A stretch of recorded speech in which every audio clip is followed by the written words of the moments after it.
इसके साथ न्याय नहीं कर पा रहा है। आप वो ब्रिज हैं जिसके जरिए आप समाज के उन वर्गों तक व्यवस्था से हुई नाइंसाफी के वजह से जो उनको कष्ट हो रहा है या उनको जो दिक्कत हो रही है उसको कुछ आप अपनी क्षमता योग्यता के अनुसार बांटने का प्रयास कर रहे हैं।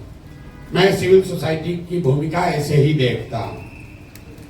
हम खुद सिविल सोसाइटी में 10 बरस तक काम किए।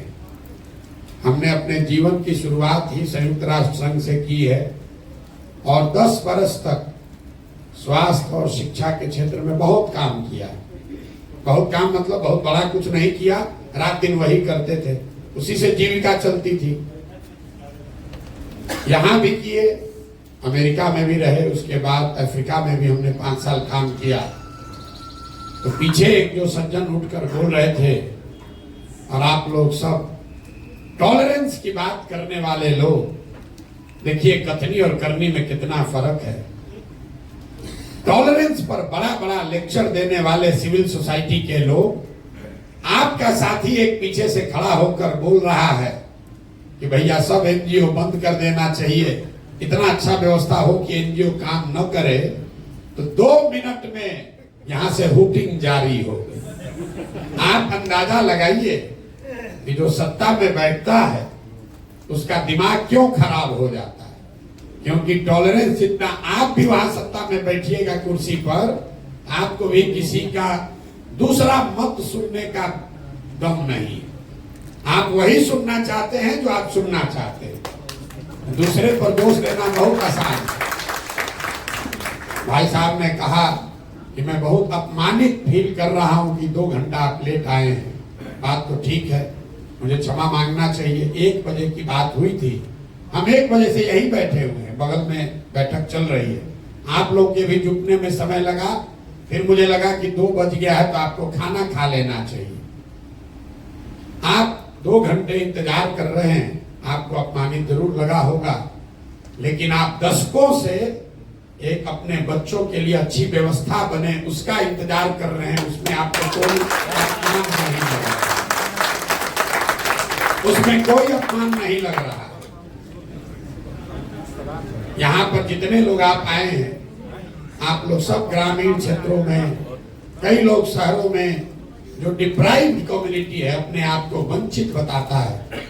आपके जो लिखे हुए सवाल सब मैं पढ़ रहा था अभी, कि आप ये दावा करते हैं कि समाज में जो कमजोर है, वंचित है, पीछे छूट गया है, आप उसकी मदद के लिए काम कर रहे हैं। चाहे वो जमीन एक्विजिशन का मामला हो, किन्नरों का मामला हो, पढ़ाई हो, एजुकेशन है, आप दावा कर रहे हैं कि आप उसमें उनकी मदद करते हैं, उसके लिए काम कर रहे हैं। हम भी पिछले 2 बरस से गांव-गांव घूम रहे हैं। आप तो लोगों की मदद कर रहे हैं, हम मदद नहीं कर रहे हैं, लेकिन लोगों को जाकर देख सुन समझ रहे हैं। 5300 से ज्यादा गांव में हम पैदल चल के गए और एक सवाल जो मैं हर गांव में, हर सभा में करता हूं कि भाई ये बताइए कि बिहार में और कुछ हो या न हो, आपके गांव पंचायत में पढ़ाई और रोजगार की व्यवस्था होनी चाहिए या नहीं होनी चाहिए। मैं आपको बिहार के समाज का अपना अनुभव बता रहा। 100% लोगों ने, चाहे वो किसी जाति का हो, धर्म का हो, पढ़ा लिखा हो, अनपढ़ हो, गरीब है, अमीर है, हिंदू है, मुसलमान है, महिला पुरुष, सब लोग हाथ उठाकर कहते हैं कि न भैया और कुछ हो चाहे नहीं हो, पढ़ाई रोजगार तो निश्चित तौर पर होना चाहिए। मैं 2 बरस पैदल चलने के बाद ये आपको दावे के साथ कह सकता हूं कि बिहार में कोई ऐसा गांव नहीं है जहां सारी चर्चा के बाद लोगों को अगर विकल्प दिया जाता है कि बताओ 1-2 काम जो होना चाहिए वो क्या होना चाहिए, लोग कहते हैं रोजगार, पढ़ाई होना चाहिए। उसके लिए प्रशांत किशोर और किसी एनजीओ की जरूरत नहीं है, लेकिन उसको ये मालूम नहीं है कि जवाब देने के बाद दूसरा सवाल क्या होगा। फिर मैं लोगों से पूछता हूं कि अपने अपने बच्चों के सर पर हाथ रखकर बोलो कि आप में से किसने जीवन में एक बार भी पढ़ाई और रोजगार के लिए वोट किया है। और उसका परिणाम सुनिए, आज तक 5300 गांव में एक आदमी भी हाथ उठाकर नहीं कहा कि हमने अपने बच्चों के पढ़ाई रोजगार के लिए वोट दिया है। हम आपका हाथ नहीं उठवाएंगे, लेकिन आपके लिए दावा कर देते हैं, यहाँ बैठा हुआ शिक्षा के क्षेत्र में काम करने वाले, लाइवलीहुड के क्षेत्र में काम करने वाले लोगों ने भी अपने बच्चों के पढ़ाई रोजगार के लिए कभी वोट नहीं दिया है। आपने भी नहीं दिया है, काहे ज्ञान दे रहे? इतना ज्ञान मत दीजिए, ये ज्ञान आप भी मत दीजिए। बड़ी बड़ी बात आप भी कीजिएगा, अब फिर यहाँ से निकल के जाइएगा तो आपको भी हिंदू मुसलमान दिखेगा, आपको भी कुशवाहा यादव ब्राह्मण दिखेगा, आपको भी मंदिर मस्जिद दिखता है, आपको भी 5 किलो अनाज दिखता है, आपको भी मोदी का सीना 56 इंच का दिखता है।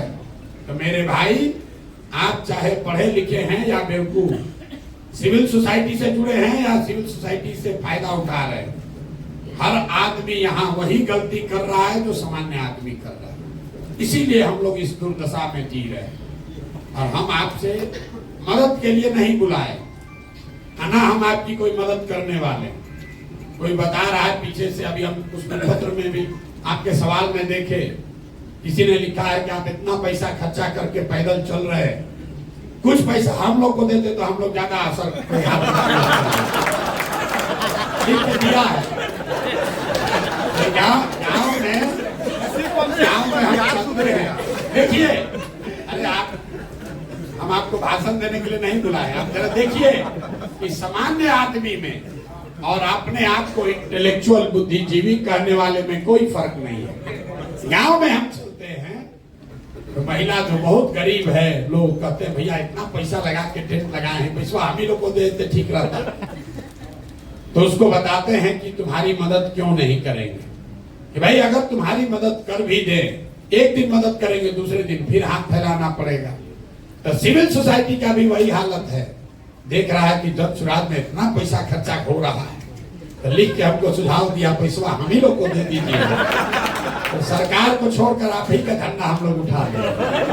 तो मेरे भाई, आपको पैसा देने के लिए नहीं बुलाए हैं, हम वो व्यवस्था बनाना चाहते हैं जहां आपको अपनी योग्यता, काबिलियत और समाज की जरूरत के हिसाब से संसाधन और प्रशिक्षण दोनों चीज मिले, ताकि आप समाज के कुछ लोगों का भला कर सके, समाज में सरकार के साथ मिलकर कुछ कर सके, सरकार और आपका आपस में वैमनस्यता न हो।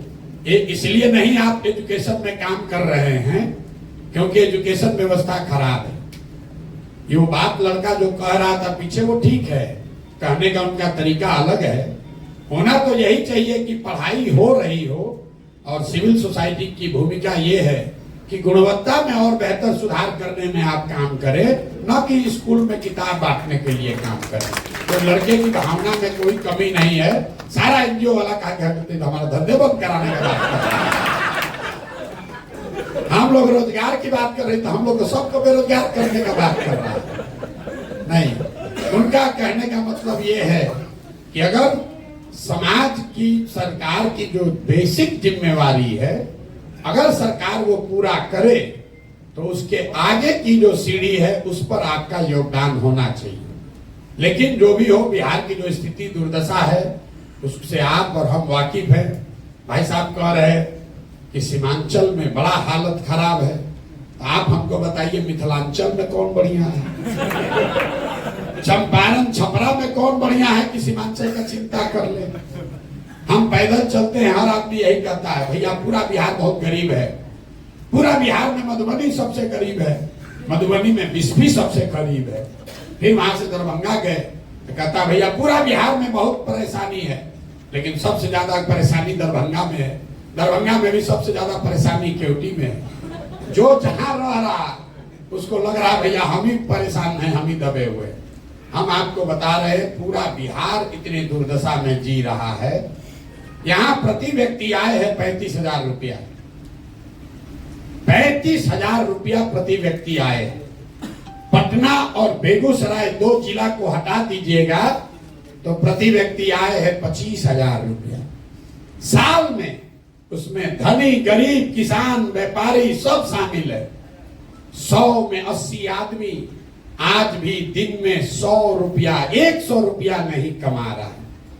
पढ़े लिखे लोग भी हमको पूछते हैं, ये भैया ऐसे कैसे संभव है कि 100 रुपया नहीं कमा रहा है, यहाँ तो मजदूरी 300 रुपया हो गया।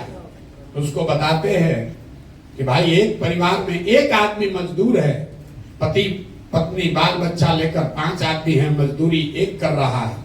अगर 300 रुपया भी मिला तो दिन में उसको 60 रुपया हुआ, और 30 दिन उसको मजदूरी नहीं मिल रही है, मजदूरी मिली 15 दिन, तो प्रति व्यक्ति कितना हुआ 30 रुपया।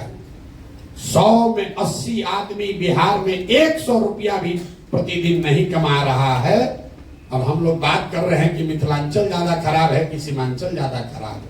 भैया पूरा बिहार ही खराब है, इसलिए एक नए प्रयास की जरूरत है। अब आपने कुछ लोगों ने सवाल किया है, जन सुराज पर काहे भरोसा करें भाई, आप अलग क्या कीजिएगा। बहुत लोगों ने लिख कर दिया, ये भी बात ठीक है, लेकिन इससे ज्यादा बेवकूफी वाला कोई सवाल भी नहीं हो सकता है। लोग हमसे पूछता है कि भैया ठगी, आप को हम मदद करने आए हैं लेकिन आप नहीं न ठगिएगा। अब आप बताइए कि हम शक्ल से इतना बेवकूफ दिखते हैं कि अगर हमको ठगना है तो पहले कहेंगे कि ठगेंगे। मतलब ऐसा कौन धरती पर बेवकूफ है जिसको ठगना है वो आकर ये कहे कि भैया हम तुमको ठगेंगे, और फिर लोग ठगा जाएगा। जो हिंदी में शब्द है विश्वासघात, पहले विश्वास है फिर घात है। अगर आप विश्वास करोगे तभी तो घात होगा। रोड पर चलने वाला आदमी आप पर घात नहीं कर सकता। तो ये सवाल ही बेमानी है कि आप पर कैसे भरोसा करें, करें कि न करें। लेकिन आपके पास भरोसा करने के अलावा चारा है कि नहीं, ये जरूर पूछना चाहिए। मान लीजिए कि किसी को आप जानते हैं जिसको ला इलाज बीमारी हो गई, 2-4-5 बरिस से उसका इलाज चल रहा है, उसमें सुधार नहीं हो रहा, अंग्रेजी में उसको हम लोग कहते हैं पैलिएटिव केयर, मतलब रोग खत्म नहीं होगा, आपका जीवन ठीक ठाक चलता रहे, इसके लिए ट्रीटमेंट होता है। डॉक्टर साहब से जाकर आप पूछ रहे हैं, अरे भाई ये तो सुधारिए नहीं रहा, डॉक्टर ने कह दिया इलाज बीमारी है, इस पर अब कोई दवा काम नहीं करेगा।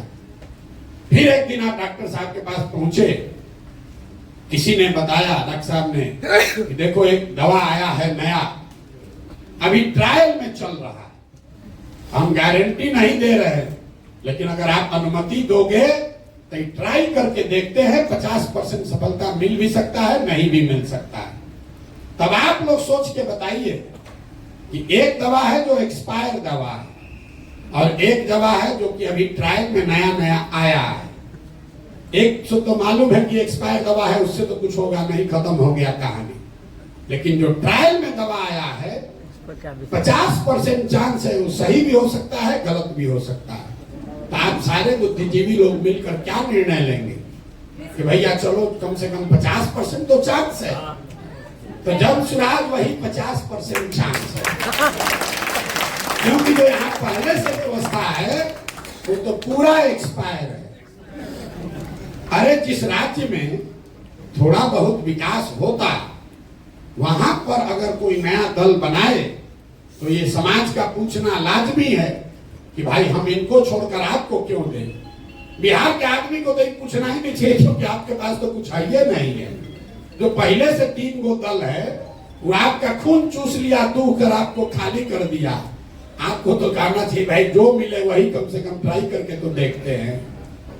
तो जन सुराज, हम आपको ये गारंटी नहीं दे सकते हैं कि हम ही सही हैं, लेकिन इतना जरूर बता सकते हैं कि जो पहले से यहाँ 3 गो दल चल रहा है, जो व्यवस्था है, उसके मुकाबले इसमें जरूर कुछ बेहतर की संभावना हो सकती है।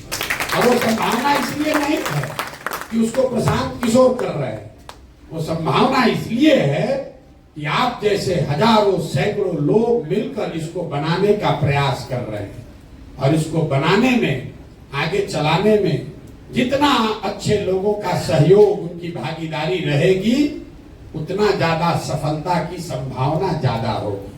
किसी एक व्यक्ति के कह देने से कि हम आएंगे तो ठीक हो जाएगा, हम पर भरोसा कर लो, इससे बड़ा कोई झूठ हो नहीं सकता।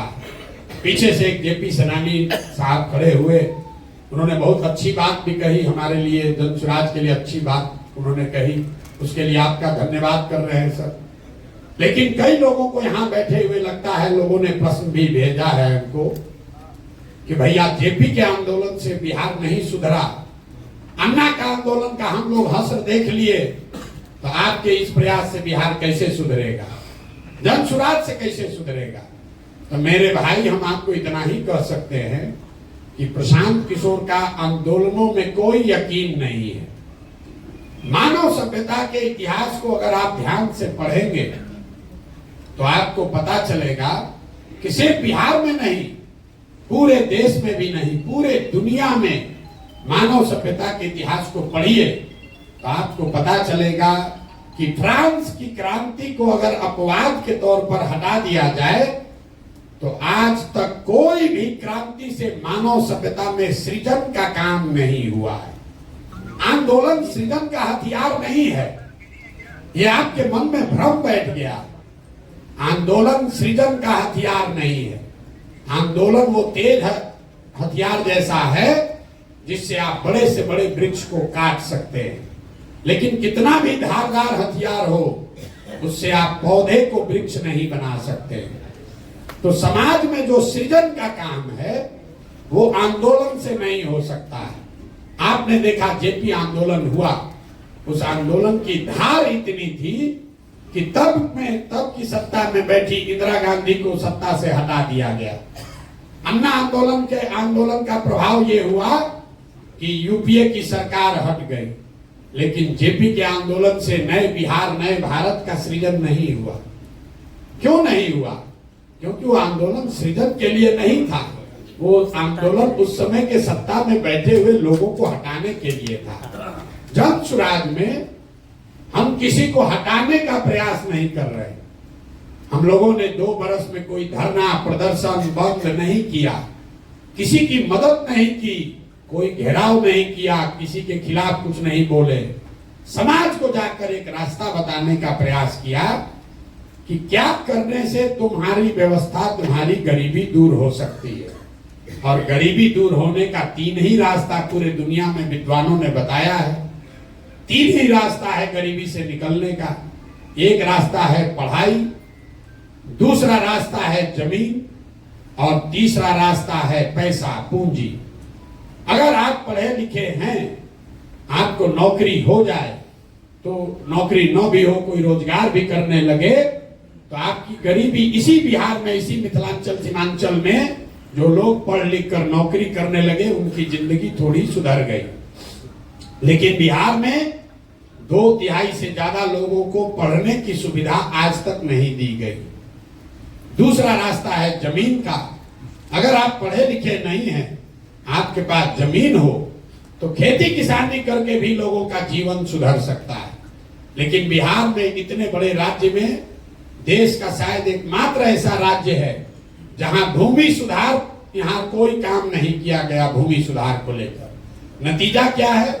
एक आंकड़ा याद रखिए, पूरे देश में 38% लोग ऐसे हैं जिनके पास कोई जमीन नहीं है। बिहार के ग्रामीण क्षेत्र में 60% लोगों के पास जमीन है ही नहीं, तो खेती करेगा कैसे? और जो बच गए 40% लोग जिनके पास जमीन है, उस 40 में 35 आदमी ऐसे हैं जो 2 बीघे से कम के मालिक हैं। तो जो बिहार में खेती होती है, ये कमाने का जरिया नहीं है, खेती यहाँ खाने का जरिया है। आप गांव देहात में सुनते होंगे, लोग कहता है कि हम कटिया करने आए हैं, रोपनी करने आए हैं, कमाने के लिए लुधियाना जाएंगे। लोग ये बता रहे हैं कि रोपनी करने आए हैं, कमाने के लिए लुधियाना जाएंगे। मतलब रोपनी इसलिए करने आए हैं कि बाल बच्चा के खाने का जुगाड़ हो जाए, कमाने के लिए बाहर जाएंगे। तो यहाँ की जो खेती है, यहाँ का जो भूमि का जो प्रोडक्टिविटी है, वो इतना कम है जिससे लोगों का सिर्फ पेट भर रहा है। और तीसरी बात, जब आपके पास पढ़ाई नहीं है, जमीन से प्रोडक्टिव इनकम नहीं है, तो एक ही रास्ता बचा। अगर लोगों के पास पैसा, पूंजी होता तो कोई ना कोई रोजी रोजगार हर आदमी कर सकता है। आप में से कई लोग लाइवलीहुड के फील्ड में काम करते होंगे, लेकिन बिहार में पूंजी की इतनी कमी है कि यहाँ सीडी रेशियो है 40%। बहुत कम लोग इसकी चर्चा करते हैं। बिहार में सीडी रेशियो है 40%। मतलब जो पैसा आप और हम बैंक में रखते हैं, बैंकों की जिम्मेवारी है कि अगर आप 100 रुपया बैंक में जमा कीजिएगा तो कम से कम 70 रुपया लोन के तौर पर समाज को उपलब्ध होना चाहिए। घर बनाने के लिए, गाड़ी खरीदने के लिए, बिजनेस व्यापार करने के लिए, खेती करने के लिए। भी पूरे देश में अभी सीडी रेशियो है 74%, बिहार में ये रेशियो है 40%। इसका नतीजा क्या होता है? इसका नतीजा ये है कि पिछले 30 वर्ष में बिहार से 26 लाख करोड़ रुपया, जरा समझिए, 26 लाख करोड़ रुपया आपका, हमारा, बिहार की गरीब जनता का जो यहां बैंकों में जमा हुआ, उसमें से 26 लाख करोड़ रुपया बैंकों ने बिहार से उठाकर दूसरे राज्यों में भेज दिया। आप सोच रहे हैं कि 2000 करोड़ का कोई फैक्ट्री लगाए, कोई चीनी मिल चालू करे, कोई जूट मिल लगाए। हम आपको बता रहे हैं 26 लाख करोड़ रुपया, ये मेरा आंकड़ा नहीं है, रिजर्व बैंक ऑफ इंडिया का आंकड़ा। पिछले वर्ष यहाँ बिहार की गरीब जनता ने यहाँ के बैंकों में टोटल पैसा जमा किया 4,61,000 करोड़ रुपया, और 4,61,000 करोड़ में से 70% के हिसाब से कम 2,80,000 करोड़ रुपया बिहार के लोगों को मिलना चाहिए था, रोजी रोजगार के लिए, व्यापार के लिए, घर के लिए, गाड़ी के लिए। मिला कितना? 1,61,000, 1,61,000 करोड़। बाकी पैसा कहां गया? बाकी पैसा गया आंध्र प्रदेश, गुजरात, तमिलनाडु, केरल, कर्नाटक। वहां पर सीडी रेशियो कितना है? वहां पर सीडी रेशियो है 90, 95, 100, 105। अगर आंध्रा में बैंकों में 100 रुपया जमा हुआ तो आंध्रा के लोगों को 105 रुपया कर्ज मिला। बिहार के लोगों ने 100 रुपया जमा किया तो हमको, आपको 40 रुपया मिला। आप अंदाजा लगाइए, बोलचाल की भाषा में समझिए, कहता है सीडी रेशियो क्या होता है। अगर आप जितने लोग आए हैं सबके पास मोटरसाइकिल, कार होगा, लेकिन अगर बैंक से आपको गाड़ी, मोटरसाइकिल के लिए लोन न मिले तो 90% आदमी गाड़ी, मोटरसाइकिल नहीं खरीद पाएगा। सबका लोन से ही आप मोटरसाइकिल खरीदे होंगे। वो पूंजी की उपलब्धता है कि आपके पास मोटरसाइकिल का ओनरशिप बढ़ा। जब पहले मोटरसाइकिल के लिए लोन नहीं मिलता था, गांव में 4 गो 5 गो मोटरसाइकिल था, अब हर महीने 1500 रुपया दीजिएगा, मोटरसाइकिल मिल जाता है। तो लोन की उपलब्धता, पूंजी की उपलब्धता से लोगों की लाइवलीहुड बढ़ी, उनकी मोबिलिटी बढ़ी। आप अंदाजा लगाइए, अगर 2.5 लाख करोड़ रुपया हर साल एक्स्ट्रा मिलने लगता तो कितने लोग अपना घर बड़ा बनाते, कितने लोग नई गाड़ियां खरीदते, कितने लोग नया रोजी रोजगार करते। यहाँ बहुत लोग अनुभवी बैठे हुए हैं। हम लोग के पिताजी के टाइम में जब घर बनता था, साल भर आप काम कीजिए, पैसा बचाइए, उसके बाद आदमी 2 कमरा बनाता है, फिर बेटा का ब्याह लगा करता है, इस पर पैसा जुगाड़े हैं, लिंटर करेंगे। लेकिन वही HDFC, स्टेट बैंक अगर आपको 20 लाख रुपया लोन दे दे तो आप पूरा घर बना लेते हैं और फिर EMI से पैसा वापस करते हैं। ये पूंजी की ताकत है। बिहार में गरीबी का मुख्य कारण यह है कि यहाँ गरीबी से निकलने के 3 रास्ते जो आपके काम से जुड़ा हुआ है, शिक्षा, जमीन और पूंजी, इस तीनों की उपलब्धता नहीं होने की वजह से लोग गरीब हैं। और लोगों को लग रहा है सरकारी नौकरी, लोग यहाँ देखिए बहस क्या चल रहा है कि 10 लाख नौकरी देगा कि नहीं देगा। आपको एक और आंकड़ा दे रहे हैं, पूरे बिहार में 84 से लेकर, आप लोग एनजीओ सेक्टर में काम करते हैं, आप लोग की भी इच्छा है सरकारी नौकरी मिल जाता तो बढ़िया होता। पूरे बिहार में 75 साल में 84 से लेकर मुख्य सचिव तक जितने लोग सरकारी नौकरी में हैं, सबकी संख्या जोड़िएगा तो वो संख्या है 23 लाख लोग। 1.97% लोग ही सरकारी नौकरियों में हैं। ध्यान रखिए, पूरे बिहार की आबादी है 13 करोड़, 1.972% से कम लोग सरकारी नौकरियों में हैं। लेकिन पूरा समाज सरकारी नौकरी के पीछे पड़कर अपना जीवन बर्बाद कर रहा है। आप जाइए मुसल्लापुर घाट में, यहाँ एक क्लास में 3-3, 4-4 हजार लड़के कोचिंग कर रहे हैं। रेलवे में कोई क्लर्क बनने के लिए, बैंक में जाने के लिए। आप भी अपने बच्चों को भेज रहे, लोग अपना जमीन बेच के ट्यूशन कोचिंग करा रहा है। उसमें से 2-4 को नौकरी मिलता है और 100 में 97 आदमी अपना 3-4 बरस घर का आटा गीला करके वापस जाता है बेरोजगार बन के। नौकरी, सरकारी नौकरी यहां से गरीबी का हटाने का उपाय नहीं है। गरीबी हटानी है तो 3 बातें सुधारनी है। 15 बरस से कम उम्र के बच्चों के लिए इतनी अच्छी पढ़ाई की व्यवस्था हो कि वो आदमी, वो बच्चा बड़ा होकर व्यवस्था पर बोझ न बने।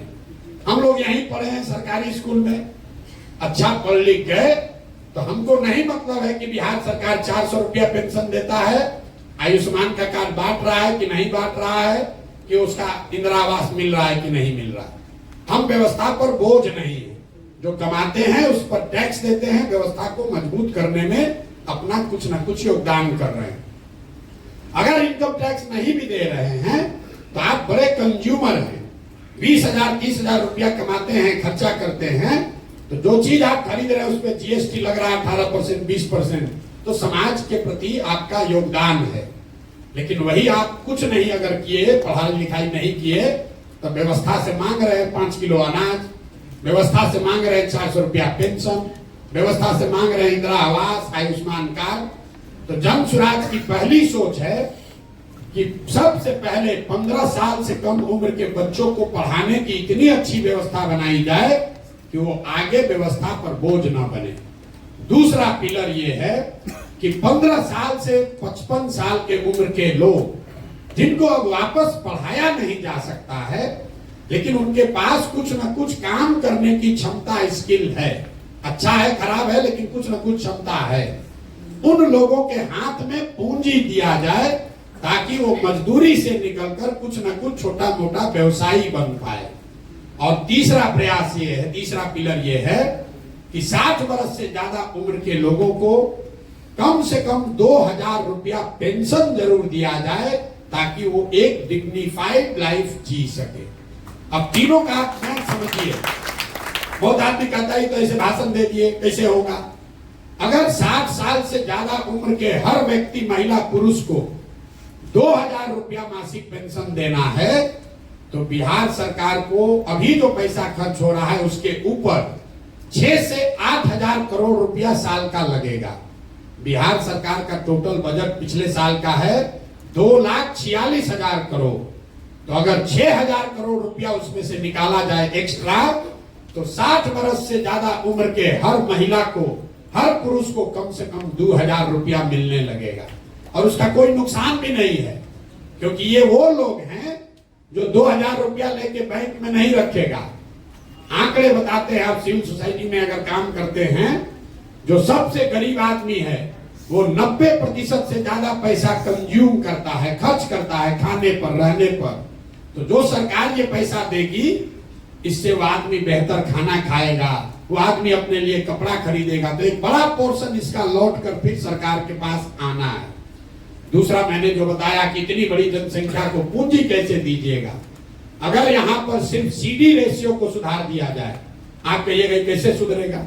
ऐसा नहीं है कि बैंकों की मनमानी है कि जितना मन होगा लोन देंगे, नहीं देंगे।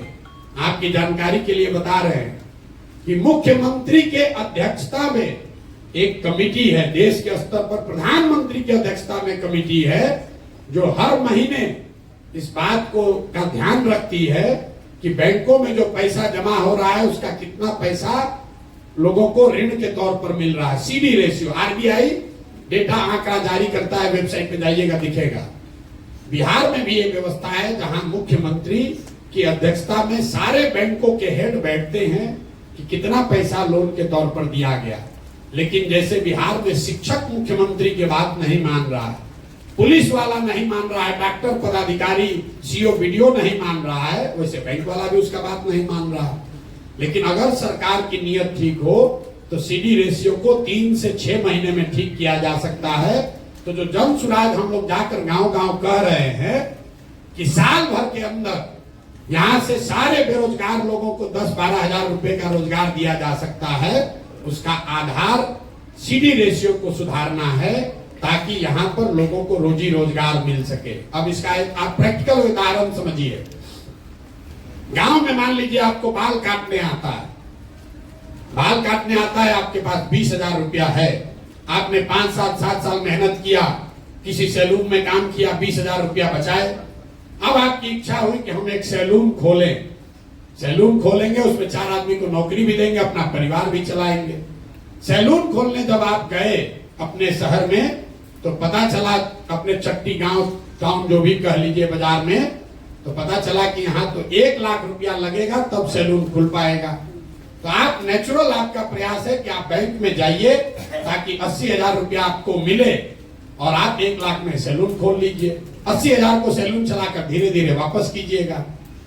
जब बिहार में पूंजी उपलब्ध नहीं होता है तो आदमी क्या करता है, बाल काटने उसको आ रहा है लेकिन पूंजी नहीं हुआ, अब बचा उसके पास अपना 20,000, तो उस 20,000 को खर्च कैसे करता है? वो 5,000 रुपया 4,000 रुपया खर्चा करता है, किसी नौकरी के दलाल को देता है कि बॉम्बे में दिल्ली में किसी सैलून में हमको नौकरी दिलवा दो। फिर 2,000-2,500 रुपया में ट्रेन का बस का टिकट खरीदता है ब्लैक में कि हम लगा कर बोरा की तरह कम से कम दिल्ली बॉम्बे पहुंचे। 5-7 हजार रुपया खर्चा हो गया। अब बचा उसके पास 15,000, 12,000। वहां बॉम्बे दिल्ली गया तो वहां जो खोली वाला है तो 3 महीने का एडवांस ले लिया, 5-7 हजार वो भी चला गया। 1-2 हजार रुपया का जो बर्तन बासन है उसमें खर्चा हो गया। तो आप देखिए पूंजी की महत्ता। आदमी को बाल काटने आता है, बाल आदमी वही है, अगर उसको 80,000 रुपया मिल जाता लोन के तौर पर तो यहाँ सैलून चलाता, 4 आदमी को नौकरी देता, एक छोटा व्यवसायी होता। लेकिन वो 80,000 नहीं मिला तो बॉम्बे में दिल्ली में जाकर मजदूर बन गया, बाल वहां भी काट रहा है लेकिन वहां मजदूर के तौर पर काट रहा है, यहाँ छोटा व्यवसायी होता। तो हम लोग का जन स्वराज की जो सोच है कि जो जवान लड़के हैं, जो नवयुवक हैं, उनको पूंजी उपलब्ध कराया जाए ताकि घर घर में रोजी रोजगार हो सके। जो महिलाओं के लिए हम लोग बात कर रहे हैं, इसी क्षेत्र में गुजरात को अगर आप पढ़िएगा ध्यान से, गुजरात की सामाजिक स्थिति को ध्यान से देखेंगे, सबसे ज्यादा सबसे पहले वहां पर प्रोस्पेरिटी तब आई जब घर घर से दूध का कारोबार शुरू हुआ। यहाँ पर ये राय जी बैठे हुए हैं, कोऑपरेटिव के हैं, आज आए मिलने सुधा के, तो कह रहे हैं भैया अमूल वाला आके सब कैप्चर कर रहा है बिहार में, सब अमूल के लोग आकर कैप्चर कर रहे हैं। तो हम लोग बात कर रहे थे कि अमूल जो आपको देश का बड़ा कोऑपरेटिव दिखता है, आप में से ज्यादातर आदमी नहीं जानते होंगे, गुजरात का एक जिला है बनासकाठा। बनासकाठा डेयरी, एक जिले का डेयरी इतना बड़ा है कि अमूल से भी दुगना बड़ा है। पूरे महाराष्ट्र का दूध, जैसे आप देखते हैं ट्रेन से ये तेल का ढुलाई होता है, हर दिन महाराष्ट्र से पूरा रेत जाता है, महाराष्ट्र में सिर्फ बनासकाठा से वो रेत जाता है पूरा दूध भर के। तो जब वहां की महिलाओं को ऑपरेशन फ्लड के तहत पैसा दिया गया, घर घर लोगों ने भैंस गाय का व्यापार शुरू कर दिया, 50 लीटर 20 लीटर 30 लीटर दूध बेचने लगा, उससे लोगों को आमदनी बढ़ी। तो यहाँ पर महिलाओं को जो अभी सेल्फ हेल्प ग्रुप चला रहे हैं, जीविका के लोग, उसमें ब्याज का दर है करीब करीब 30% सालाना, क्योंकि हर महीने आपको ब्याज लगता है 2.25%। हम लोग कह रहे हैं कि नहीं, सालाना ब्याज का दर घटाकर कीजिए 4%। 4% के ब्याज के दर पर अगर महिलाओं को पैसा उपलब्ध करा दिया जाए तो यहाँ घर घर महिलाएं कुछ ना कुछ रोजी रोजगार कर पाएंगी। अब ये होगा कैसे? फिर पूछेगा पैसा कहां से आएगा? हम आपको बता रहे हैं, अगर 1 लाख करोड़ रुपया महिलाओं को ऋण देना है, 1 लाख करोड़ रुपया, तो इंटरेस्ट सबवेंशन में मतलब 4% ब्याज आप दे रहे हैं और सरकार अगर वो पैसा लेकर दे रही है तो सरकार को इंटरेस्ट लगेगा 9%। तो 5% का खर्चा या 6% का खर्चा सरकार को देना पड़ेगा। तो 5,000 करोड़ रुपया अगर सरकार खर्च करे तो उसकी ताकत पर लोगों को, समाज को 1 लाख करोड़ रुपया मिल जाएगा। और 1 लाख करोड़ का लोग अगर रोजी रोजगार करेगा तो उससे घर घर उसकी आमदनी बढ़ेगी, उससे रोजगार मिलेगा। ये सोच है हम लोगों की। तो ये जब तक ये तीनों काम नहीं होगा, शिक्षा, पूंजी और जमीन के प्रोडक्टिविटी के लिए जो हम लोग कह रहे हैं, बिहार में 1/3 जमीन उसका मालिकाना हक डिस्प्यूटेड है। अगर आप लोग गांव देहात में काम करने का अपने अनुभव का दावा करते हैं तो आपको मालूम होगा 1/3 FIR जमीन के विवाद से जुड़ा हुआ। जमीन का मालिकाना हक लोगों को पता नहीं है। अभी सरकार ने जो सर्वे अभियान शुरू किया है, ये समझिए कि घाव है उसको उखाड़ के और खराब करने का काम है। पूरे समाज में हमने पहले आदमी हम हैं जिसने कहा कि इससे पूरे समाज में घर घर में झगड़ा लगेगा, भ्रष्टाचार बहुत आगे बढ़ जाएगा। अब देखिए अभी 1 महीना हुआ है, लोग बाप बाप चिल्ला रहे हैं, और 2-3 महीना आते आते आप देखिएगा ये लैंड सर्वे को रुक जाना है। अगर नहीं रुका तो गोली बंदूक चलेगा, घर घर में आपस में लड़ाई होगा। नीतीश कुमार बिना सोचे समझे, बिना तैयारी के सर्वे करा रहा। बिहार में भूमि सुधार अगर लागू करना है तो उसके लिए 5 वर्ष का समय चाहिए, और जो काम अंग्रेजों ने के समय में किया गया था, जब तक यहाँ के जमीन को पुनः फ्रेश फिर से उसकी मापी नहीं होगी, फिर से उसका मालिकाना हक नहीं तय किया जाएगा, तब तक ये वंशावली बनाकर और NOC लेकर आप बिहार में भूमि की परेशानी को दूर नहीं कर सकते हैं। इससे समस्या और बढ़ेगी। हम लोग का जो पूरा प्रयास है, शिक्षा 15 साल से कम उम्र के बच्चों को इतनी अच्छी शिक्षा दी जाए कि वो व्यवस्था पर बोझ न बने। युवा जिसको पूंजी उपलब्ध कराया जाए ताकि वो अपने लिए रोजी रोजगार कर सके, और बूढ़े लोगों को हर हालत में कुछ सम्मानजनक जिंदगी जीने भर का मदद किया जाए। ये जन सुराज की सोच है। अब आप लोगों ने कुछ अपना ऐसा सुझाव नहीं दिया। पीछे से कोई एक लैंड एक्विजिशन को लेकर बोला है। लैंड एक्विजिशन को लेकर जो परेशानी यहाँ आ रही है, चौसा का बिंदु है, या आज हमें किसी ने नालंदा राजगीर की भी बात बताई है, जो एयरपोर्ट के लिए जमीन लिया गया है। इसमें जो कानून है, भूमि अधिग्रहण कानून बिल्कुल ठीक है कि जो मार्केट का रेट है उससे 4 गुना मिलना है। दिक्कत यह है, ऑपरेशनल दिक्कत, यहाँ जमीन पर भूमि अधिग्रहण किया गया 10 वर्ष पहले और उसका सेटलमेंट हो रहा है आज। तो विवाद लोगों को ये नहीं है कि हम जमीन देंगे कि नहीं देंगे। विवाद ये है कि जमीन का दाम 10 वर्ष पहले वाला देखकर 4 गुना किया जाए कि आज के भाव का 4 गुना किया जाए। सरकार का ये कहना है कि भाई अधिग्रहण तो 10 वर्ष पहले हो गया, प्रोजेक्ट पास हुआ 10 वर्ष पहले, बजट पैसा आया 10 वर्ष पहले के हिसाब से, आज मुआवजा बट रहा है। तो लोग जब बट रहा है तो कह रहा है कि आज के हिसाब से दो, और सरकार क्या कह रही है कि हम तो 10 वर्ष पहले के हिसाब से बजट किए हुए हैं, तो हम तुमको आज के हिसाब से कैसे देंगे। तो ये प्योरली ऑपरेशनल दिक्कत है, ये नीतिगत मामला नहीं है। देश में भूमि अधिग्रहण को लेकर कानून बना हुआ है। मोदी सरकार ने 3 बार उसको हटाने का प्रयास किया, वापस नहीं हटा पाए। वो कानून बना हुआ है कि आज के मार्केट रेट से 4 गुना आपको पैसा मिलना चाहिए, लेकिन जिस दिन जमीन का अधिग्रहण हुआ उस दिन के मार्केट प्राइस से, 20 वर्ष के बाद का नहीं। तो इसमें कुछ जो जमीन जिनका है उनका भी गलती है। जब जमीन मिला, जब अधिग्रहण हुआ तब पैसा लिया नहीं, सोचता बढ़ेगा तब लूंगा। फिर 5 वर्ष के बाद आके सरकार ले रहा है तो कह रहा है जिस दिन आपको अधिग्रहण की सूचना जारी हुई है उसी डेट के हिसाब से पैसा मिलेगा। और आप चाह रहे हैं कि अब आज हम उस पर साइन दे रहे हैं, कंसेंट कर रहे हैं, तो आज हमको पैसा मिले। तो ये इसमें ऑपरेशनल दिक्कत है, ये नीतिगत मामला नहीं है।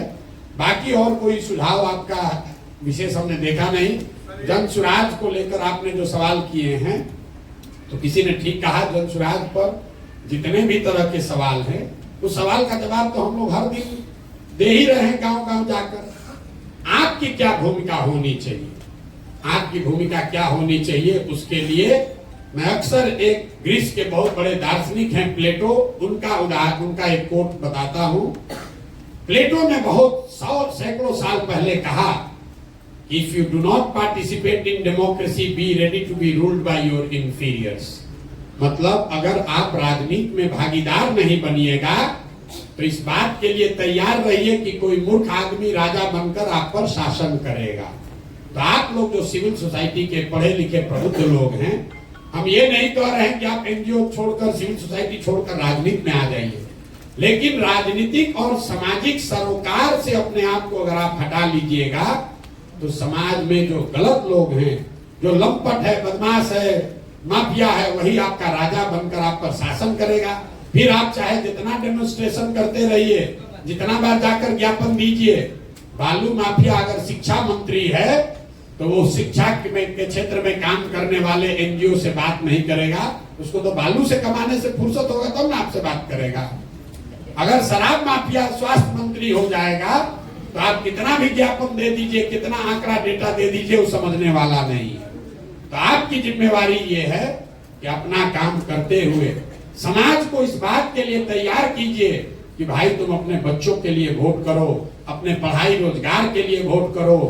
फिर मैं उसी आदमी की बात कहूंगा जो पीछे जिसके नाम पर आप लोग वोटिंग किए कि भैया हम एनजीओ चला रहे हैं, कितना दिन तुम्हारे बच्चा को पढ़ाएंगे।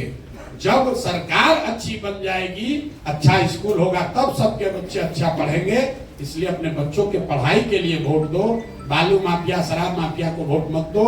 जाति के नाम पर मत बिको। जितने लोग आप हैं, आप भी अपनी ओर से प्रयास कीजिए।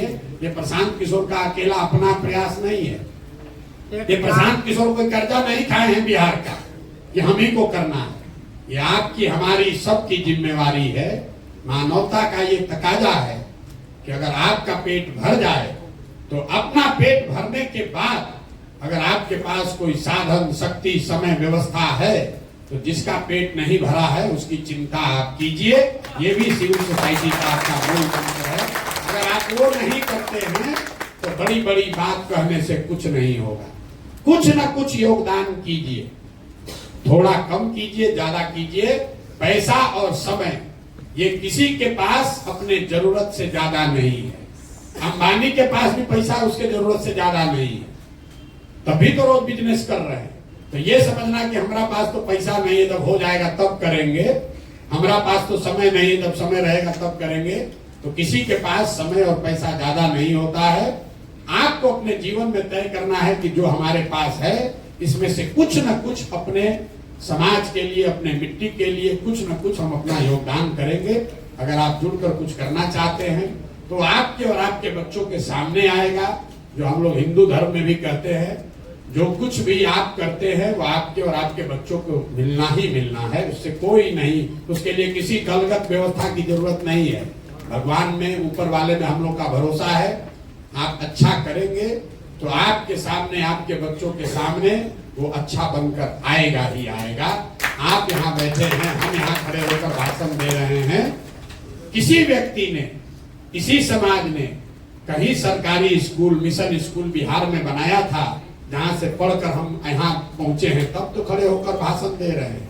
अगर वो स्कूल, वो मिशन स्कूल नहीं किसी ने बनाया होता तो हम भी बिहार के किसी गांव में मजदूरी कर रहे होते। ऐसा मत समझिए कि आप और हम कोई दूसरों से ज्यादा बेहतर है। हमसे, आपसे बहुत अच्छी सोच रखने वाले लोगों ने अपने अपने स्तर पर कुछ न कुछ योगदान किया है, तभी आप और हम इस सभागृह में बैठकर चर्चा कर रहे हैं। तो आपकी हमारी जिम्मेवारी है कि अगर ऊपर वाले की मदद से, दुआ से, ऊपर वाले की कृपा से इसी कुव्यवस्था में आप थोड़ा सा बेहतर हो गए हैं, आगे निकल गए हैं, तो आपकी हमारी जिम्मेवारी है कि अपने हिस्से से एक छोटा अंश ही निकालकर समय से, संसाधन से, बुद्धि से, सलाह से समाज के लिए कुछ कीजिए। यही मेरी आपसे अपेक्षा है। आप लोग आए हैं समय निकालकर, आपका बहुत बहुत धन्यवाद। एक दो सवाल जो मैंने जानबूझकर छोड़ा है उसमें कोई बहुत महत्व नहीं है, फिर भी अगर आपका कोई और सवाल है तो आप सवाल कर सकते हैं। बहुत बहुत धन्यवाद।